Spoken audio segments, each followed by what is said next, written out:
Olá, sejam todos bem-vindos. Hoje a gente vai tratar de um tema muito interessante, que é o despertar da consciência.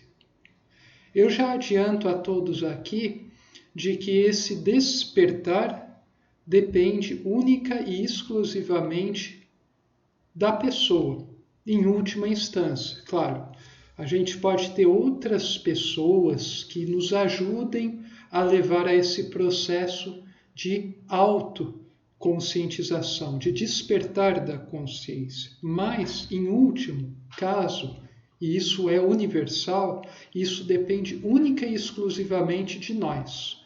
Então, eu não desperto a consciência de uma pessoa não desperta a minha consciência ou a consciência de outra pessoa, como se existisse um método exterior que pudesse levar a isso. Por mais que você faça uma argumentação elaborada, por mais que você demonstre fatos, por mais que você faça um esforço, você jamais vai conseguir fazer alguém despertar para uma realidade mais profunda,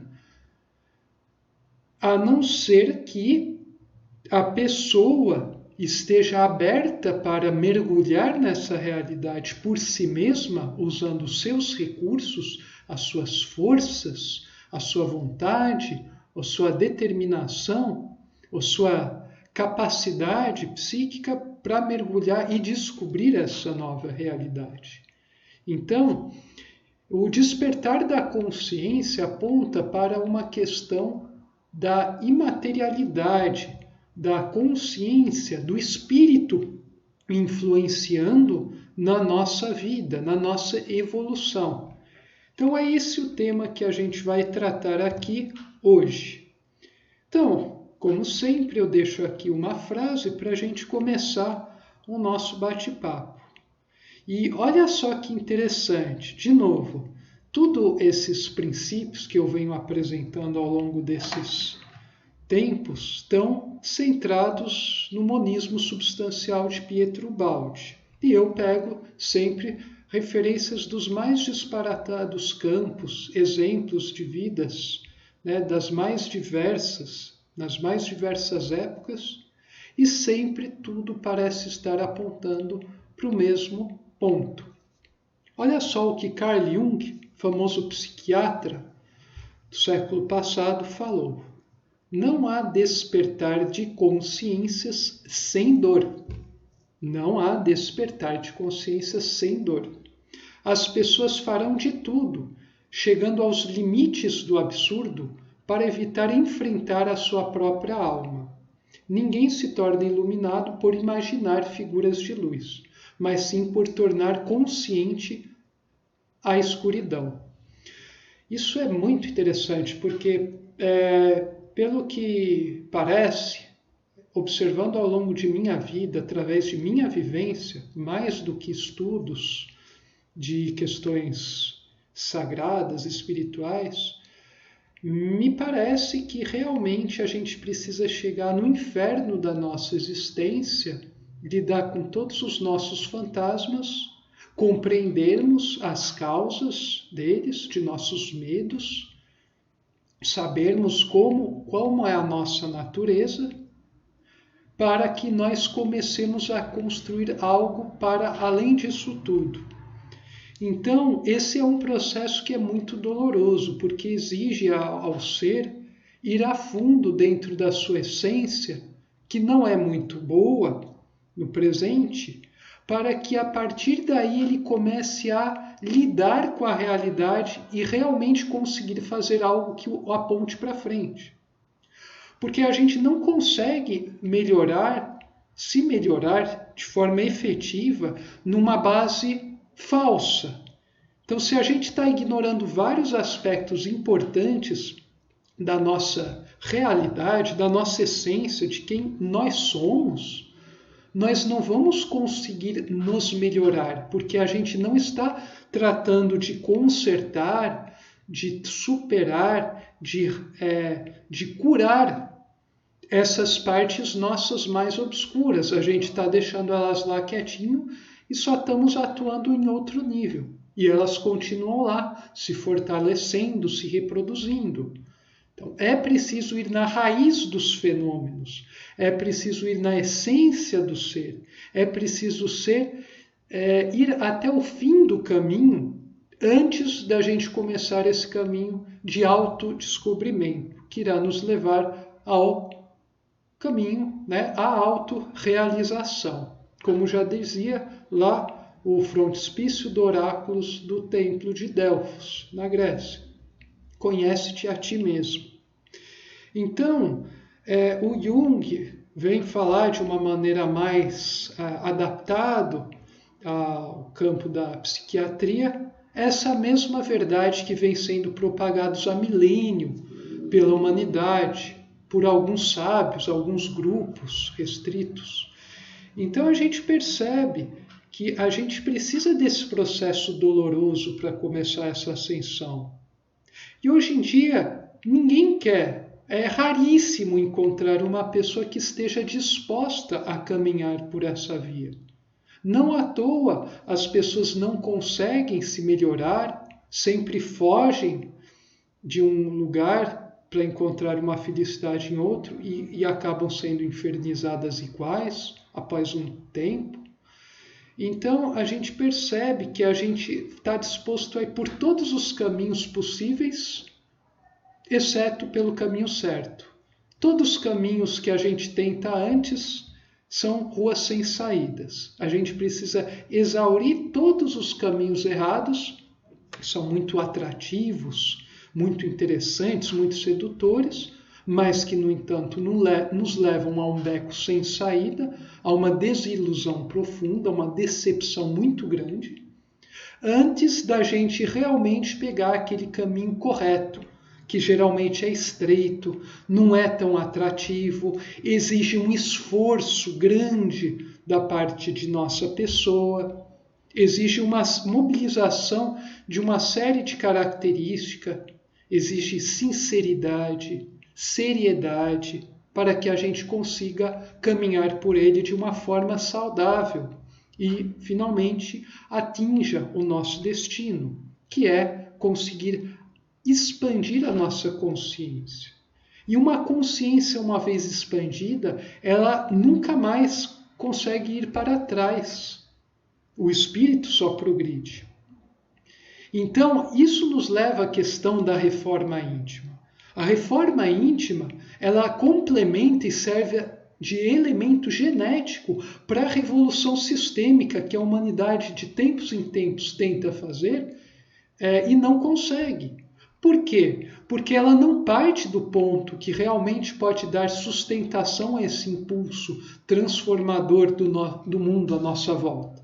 Então a gente precisa conciliar reforma íntima com revolução sistêmica. A parte interior religiosa no sentido não dogmático ou sectário, com a questão da justiça social. Então, para fazer isso, a gente precisa ter esses dois fatores, sendo que tudo parte do indivíduo, do ser, de sua natureza. Então, a reforma íntima é um processo individual de autoconhecimento, ou seja, nós passamos a conhecer quem somos de fato. Nós não somos o nosso nome, nossa profissão, nossa fisionomia, nossas posses, nossos títulos, nossa posição social, nossa família, nossa classe, nosso grupo, nossa nação. Nós não somos nada disso. Isso são apenas características, estados transitórios que vão ser abandonados, às vezes muito antes do fim da vida. E, bom, em última instância, no fim da vida, a gente abandona tudo isso. Se a gente é alguma dessas coisas, então nós somos algo que vai definhar logo. Levar a conduzir sua vida baseado nisso te leva a fazer muito pouco, porque você sempre vai ser conduzido pelo medo de perder essas pequenas coisas. Então a gente nunca consegue fazer coisas realmente fantásticas, se a gente for se ater a essas questões. Então, o caminho para nós realizarmos essa reforma íntima, exige, ao contrário do que é muito propagado hoje em dia, não um networking, mas momentos de recolhimento, onde a gente possa estar com nós mesmos.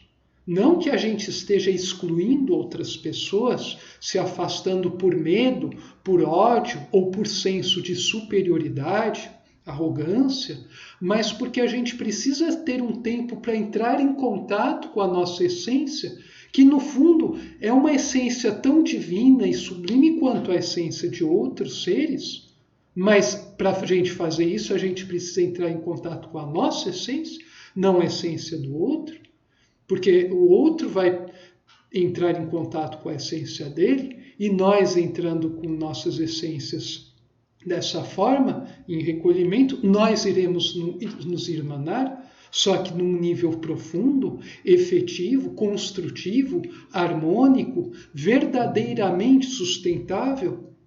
Então, trata-se, no fundo, de um processo de unificação que começa com um recolhimento, com um afastamento do mundo, uma negação das coisas, dos métodos do mundo, uma contraposição à lógica do mundo em prol de uma lógica diferente da do mundo, que num primeiro passo, num primeiro momento, pode parecer um afastamento, um ir do contra, uma desagregação, mas no fundo você visa construir relações, uma interconexão, uma sociabilidade muito mais profunda, calcada nas leis básicas da vida, da natureza, e orientado também por princípios superiores que tudo governa.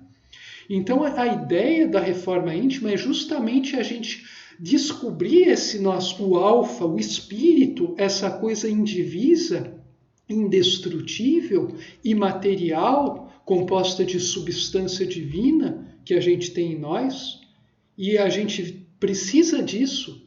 A humanidade só vai conseguir resolver os seus problemas atuais se ela se tocar dessas coisas. E a ciência já está caminhando nessa direção, seja no campo da medicina, com as EQMs, seja no campo da astrobiologia, astrofísica, no campo dos limites do nosso universo, da existência de um outro universo, ou do papel da informação na condução dos processos evolutivos da vida, seja nas várias contradições que a gente vê nos nossos sistema político atual, seja também no beco sem saída do nosso paradigma de crescimento econômico, seja na nossa dificuldade crescente em conseguir se relacionar com o outro à medida que a gente evolui, seja na falência de nossos sistemas de ensino, nos nossos sistemas coletivos, nas religiões que se digladiam a todo momento por causas ridículas e, no fundo, elas estão dizendo a mesma coisa.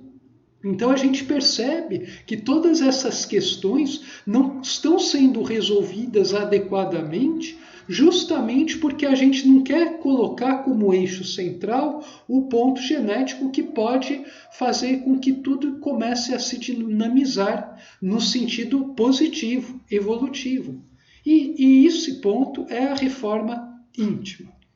E ela exige autodeterminação, ou seja, uma liberdade grande, só que orientado para um fim supremo, o que nos leva a termos uma atitude completamente diferente das outras pessoas. Uma atitude de altiva e ativa ao mesmo tempo. Uma atitude que demonstra, com o nosso exemplo, que nós somos pessoas que realmente têm algo dentro de si que é útil para todos os demais. E com isso a gente começa a ser respeitado. E o respeito é o primeiro passo para a gente chegar ao amor, nessa longa escada que nos leva até o amor, a maior força do universo, segundo a sua voz, num dos capítulos da Grande Síntese. Daí a gente entra novamente com aquela questão que eu já falei antes e vou continuar falando, só que de outras maneiras, que é a questão da consciência versus o intelecto. A consciência não é o intelecto, né? A consciência está para a intuição, o intelecto está para a razão. Racional analítico versus intuitivo sintético. A consciência sempre permeou a humanidade em meio a esse intelecto cada vez mais agressivo. Só que ela nunca conseguiu domar por completo esse intelecto, e motivos pelos quais a gente se encontra no estado atual.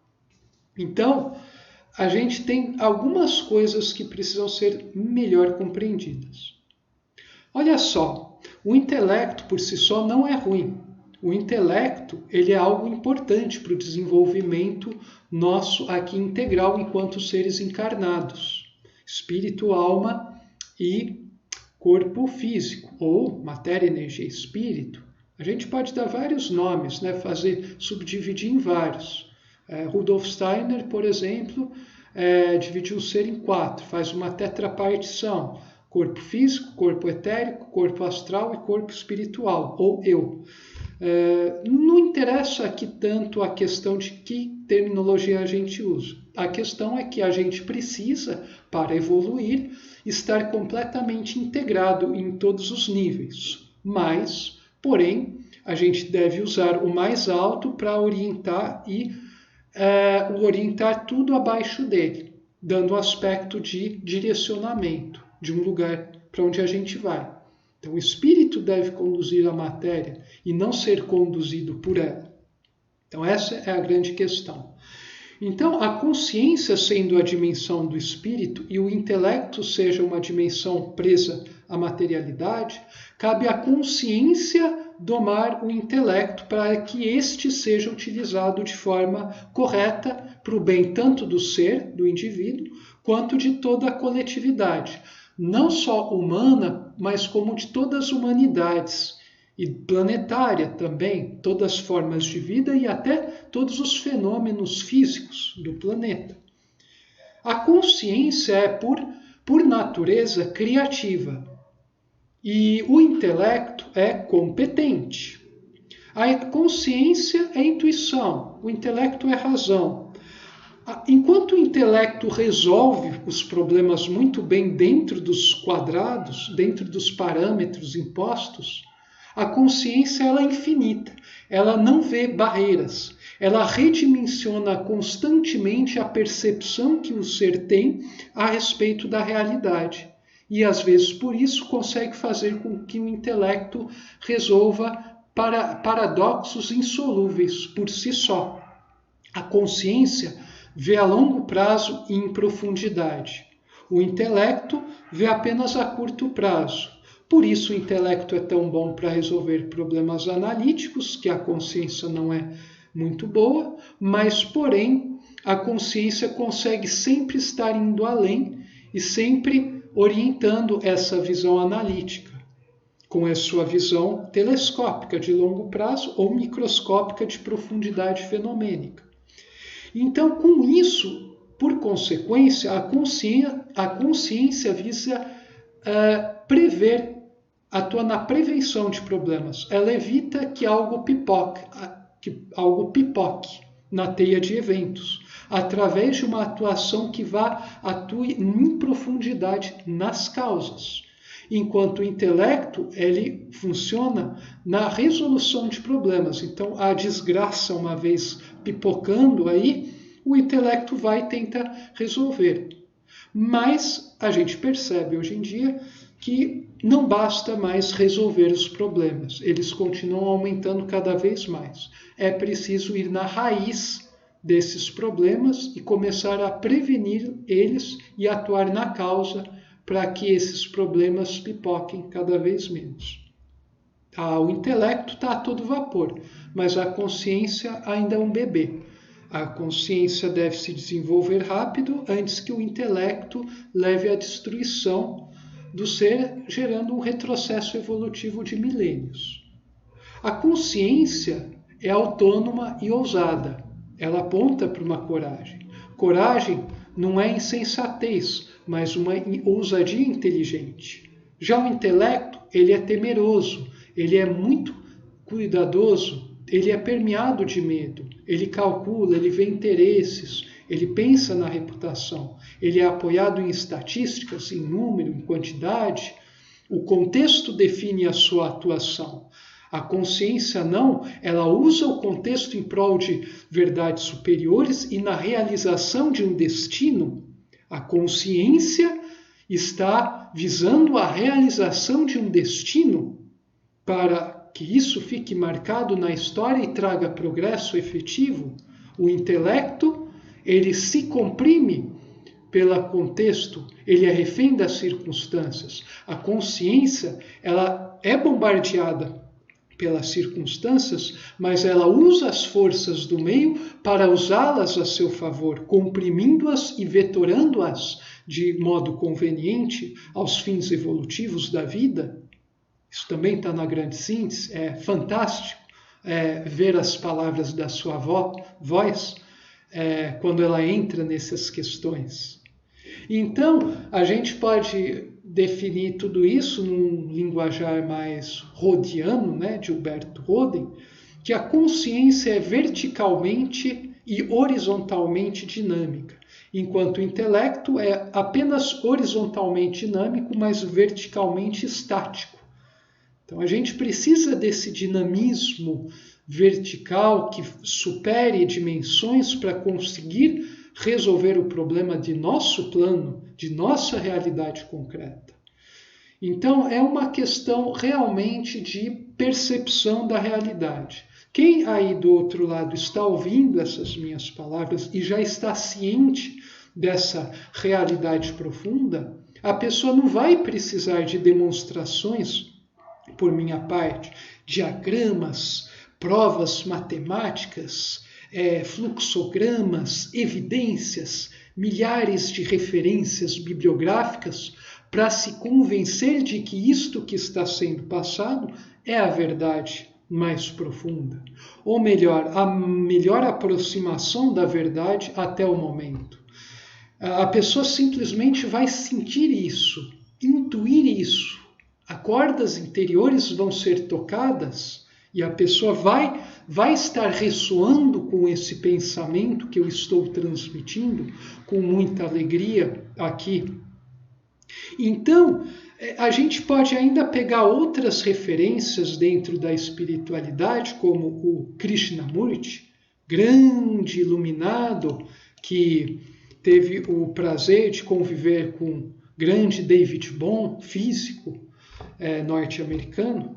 E da mesma forma, o David Bohm teve a felicidade de conviver e dialogar por anos com esse grande iluminado.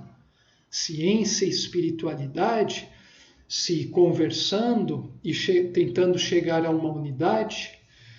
O que Krishnamurti, então, falou sobre o despertar? O que seria esse despertar?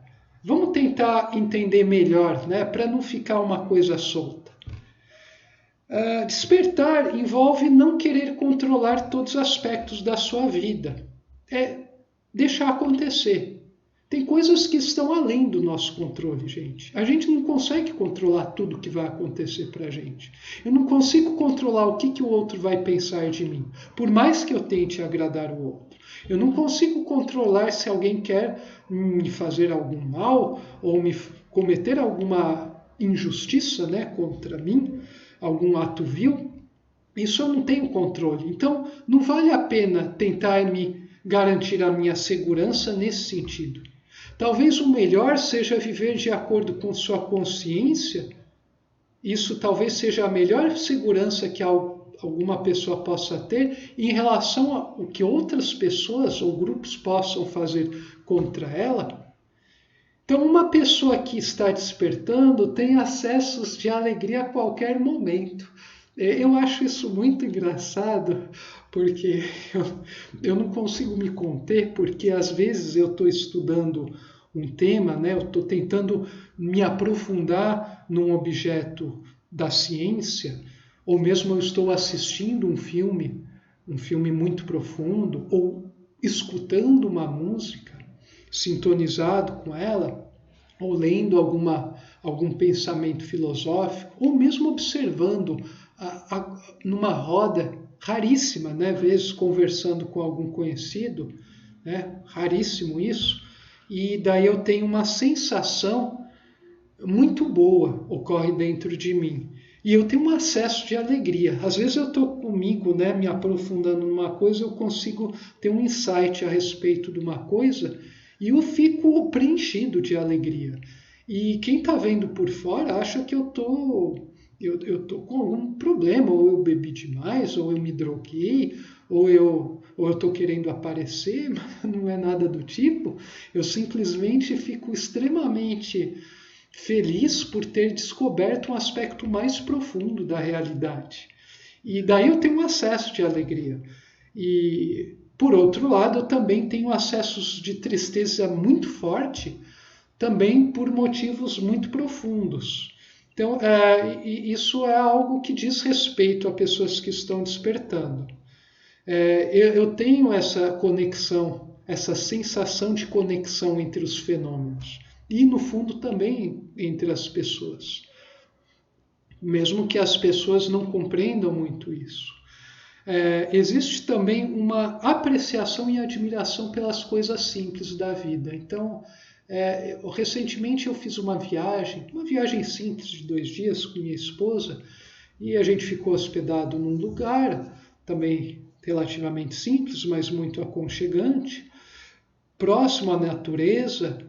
E na manhã, após o café da manhã, um belo café da manhã, minha esposa, eu estava subindo, né, já saindo do quarto, banho tomado, e existia um jovem, né, que estava tocando piano, uma melodia muito bonita, que eu até gravei.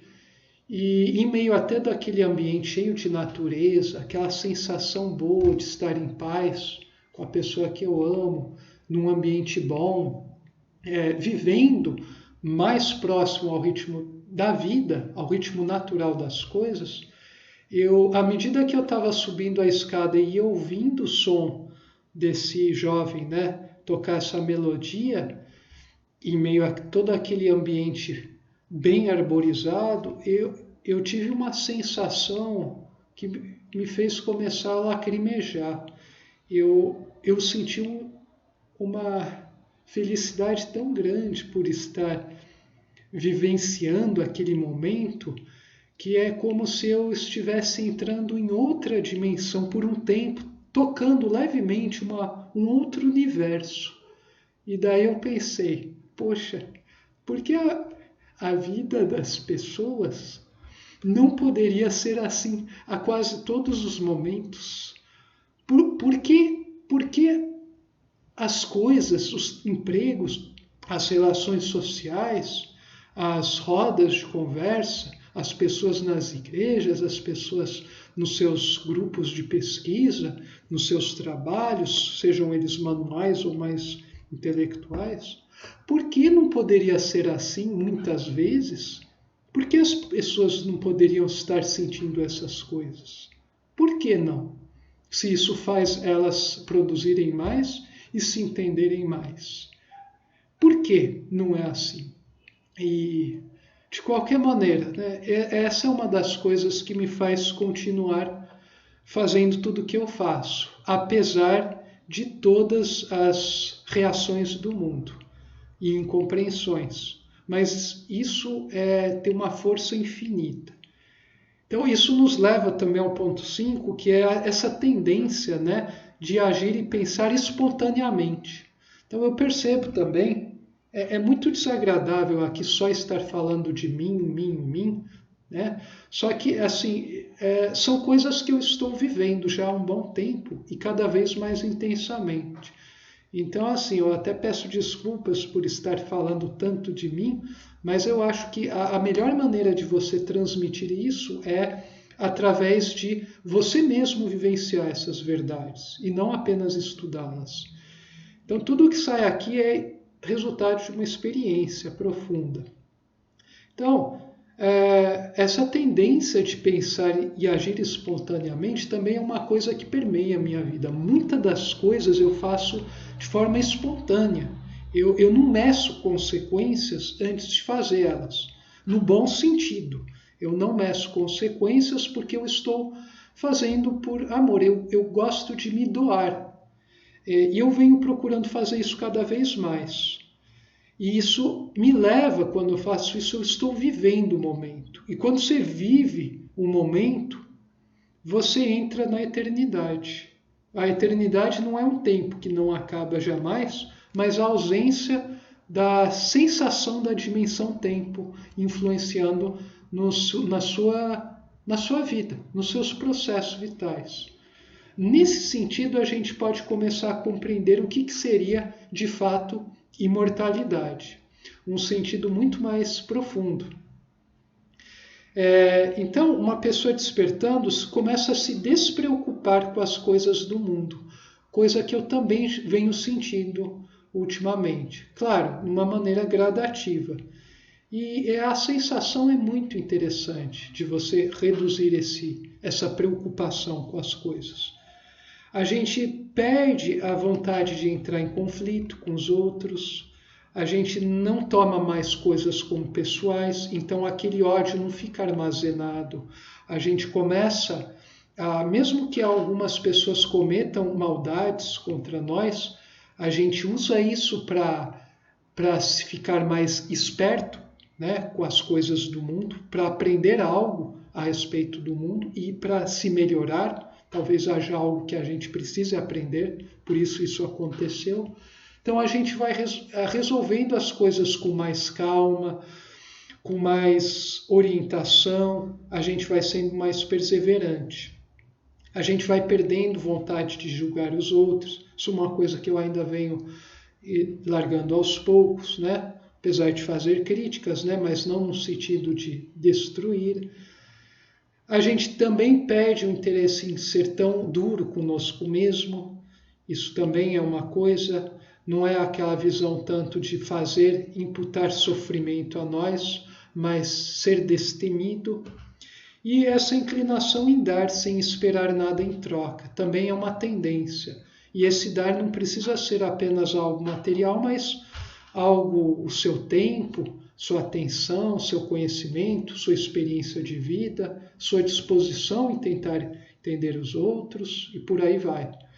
Então, eu acho que esse conjunto de coisas, Krishnamurti deixou esses 12 pontos aqui, eu acho que são fantásticos. Realmente, se a gente avaliar a nós mesmos, se nós estivermos começando a seguir alguns deles, ou alguns ou todos, sem dúvida a gente iniciou esse processo de despertar interior.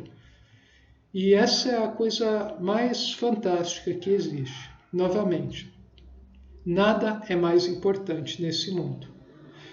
É claro que a gente visa ter um certo conforto material, a gente tem um corpo, a gente precisa se alimentar, se vestir, ter um teto sobre as nossas cabeças, ter acesso a alguns recursos, mas nós precisamos ter outras coisas em troca. Então, dito isso, a gente pode continuar aqui e falar a respeito dos caminhos que a gente faz perante a vida. Só um minuto. Amor.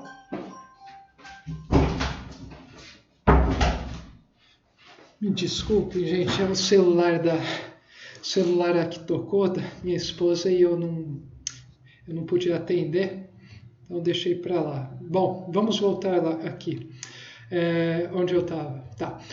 Então isso nos leva a um caminho perante a vida. Então, caminhos para a gente operar perante a vida. Então a gente tem duas coisas. Vocês podem ver o ascensional que está associado, né, ligado à consciência, e o estagnante ligado ao intelecto. Na verdade, o ascensional está ligado a uma consciência desperta que usa o intelecto para fazer essa ascensão. E o estagnante está levado a uma consciência ainda embatumada na matéria, não desperta e refém de um intelecto que quer se colocar como soberano, que leva à estagnação. Então é assim que a gente deve ver esses caminhos que a gente pode, o dinamismo, né, que a nossa vida vai ou não ter. o que vai nos levar ao caminho que a gente percorre, ou o caminho correto ou os caminhos errados. Olha só, os caminhos ascensionais levam a uma unificação, relacionamento e unificação de todos os momentos de nossa existência, ao contrário dos estagnantes que levam a um chaveamento contínuo por necessidade e uma separação desses momentos. Um leva à integração dos fenômenos, outro à separação dos mesmos, caminho pelo qual a nossa ciência ainda caminha. Um é baseado numa ousadia inteligente, um outro num medo engessante. A ascensão é alimentada por uma inspiração que conduz o intelecto, enquanto a estagnação é causada por um automatismo que, entre aspas, guia o intelecto, ou melhor, faz ele andar em círculos, na verdade. Um é característica de alguém desperto, o outro de uma pessoa adormecida. Um erra muito. Quem está na ascensão não tem medo de errar e erra muito, muitas vezes. Por quê? Porque ele é destemido e sabe que esses erros serão bem usados para trazerem grandes aprendizados. Enquanto a pessoa presa ao seu pequeno mundo, ao seu ego, ao cabeção, à razão, ao intelecto, ela erra pouco, porque ela está calculando interesses. Ela tem medo de ser mal vista, ela tem medo de perder a reputação, ela tem medo de perder alguma coisa material, mesmo que ela tenha muito e essa perda vai ser pequena.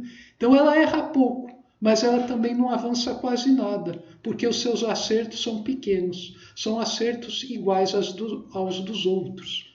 E por isso essa pessoa não cresce. Muito cresce quem muito sofreu e soube usar esse sofrimento para a sua ascensão, que vai se transformar em acertos cada vez mais gloriosos e erros também diminuídos. Mas antes é preciso estar disposto a muito errar. Bom, isso tudo nos leva à questão de um senso de unidade. E daí a gente entra com algumas coisas que a ciência psicológica vem descobrindo nos dias atuais. Vejam só que interessante. Aqui eu peguei um estudo da Universidade de Mannheim. Então, esses são estudos da doutora Laura Marie Edinger-Schons, PhD dessa universidade. Olha só o que a nossa ciência atual, presente, está já dizendo. Pessoas com maiores pontuações de crença em algum tipo de unidade, então ela não se especifica qual tipo de crença. Qualquer crença, uma crença em algum tipo de unidade, também afirmavam ter maior satisfação de vida do que as outras. Para ela, trata-se não apenas de um estado de humor, mas de uma forma de encarar a vida e seus desafios. Abre aspas. A sensação de estar em harmonia com um princípio divino, a vida, o mundo, outras pessoas ou mesmo atividades tem sido discutida em várias tradições religiosas, mas também em uma ampla variedade de pesquisas científicas de diferentes disciplinas. Os resultados deste estudo revelam um efeito positivo significativo das crenças da unicidade sobre a satisfação com a vida, mesmo controlando as crenças religiosas. Ou seja, cada vez mais se está constatando de que ter esse senso unitário, ver significado nas coisas, a vida sua, independentemente de qual seja a sua vida, as nossas vidas terão um sentido, a gente ver sentido em nossas vidas é essencial para que a gente consiga extrair o melhor dela e, consequentemente, evoluir. Então eu deixo aqui, podem tirar um print, pesquisar mais a respeito desse estudo. A nossa própria ciência, o mundo profissional, está chegando às mesmas conclusões já ditas há milênios aí por grandes iluminados e trazido de uma forma magistral por Pietro Baldi em sua vida e sua obra. Então daí a gente tem aqui o journal, né, da Psychology of Religion and Spirituality. Então a psicologia da religião e da espiritualidade.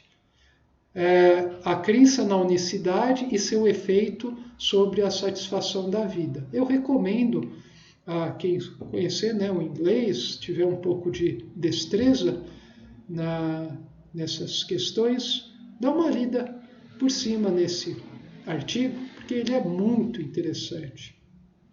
Eu realço aqui alguma coisa, consequentemente, a pesquisa que vem de várias disciplinas, aponta para os efeitos positivos da sensação da unicidade com a vida, conexão com os outros ou conectado com a natureza.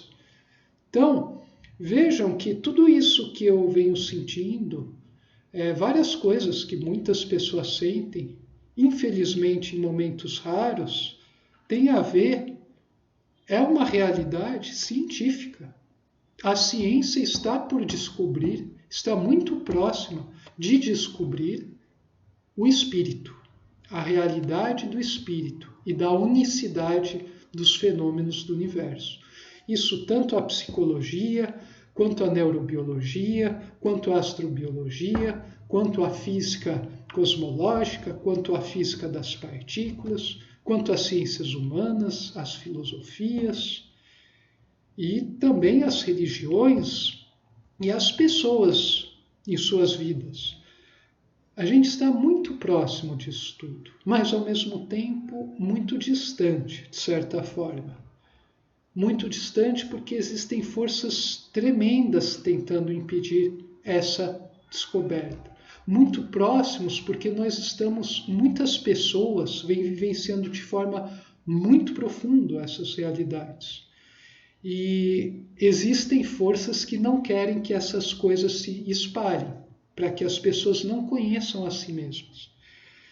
Existem forças que não desejam a libertação do indivíduo. E é contra essas forças que a gente deve se contrapor para conseguir englobá-las e contrapor a elas forças construtivas e ascensionais. Então, com isso, eu termino aqui essa breve exposição. Eu acredito que tudo que foi mostrado, com certeza, vai ser útil para muitas pessoas que estão prestes a iniciar esse caminho ou que já estão nesse caminho, mas ainda um pouco perdidas, e que isso sirva, né, para que isso se retroalimente, né, que isso se difunde, que isso frutifique, né? Como o Papa Inocêncio III, né, quando recebeu o Francisco, né, sua ordem, o Poverello de Assis, deu a bênção para que ele pudesse, né, espalhar a sua visão de mundo, mesmo que contra, né, a ordem estabelecida. Falou que os seus discípulos se cresçam aos milhares, né? E eu espero que, não minha pessoa, ou essa visão, eu espero que esse princípio, né, universal, que é comum, que é universal, que faz parte de tudo e todos, que reside no âmago de cada ser desse universo, espero que isso frutifique cada vez mais, que ele se reproduza, né, espiritualmente, e que isso contamine o mundo de forma que a gente tenha uma enchente, um transbordamento de espiritualidade que vivifique todos os nossos métodos, processos, ferramentas, intelecto e por aí vai. Então, com isso eu termino essa breve exposição e saudações fraternas a todos. Até a próxima.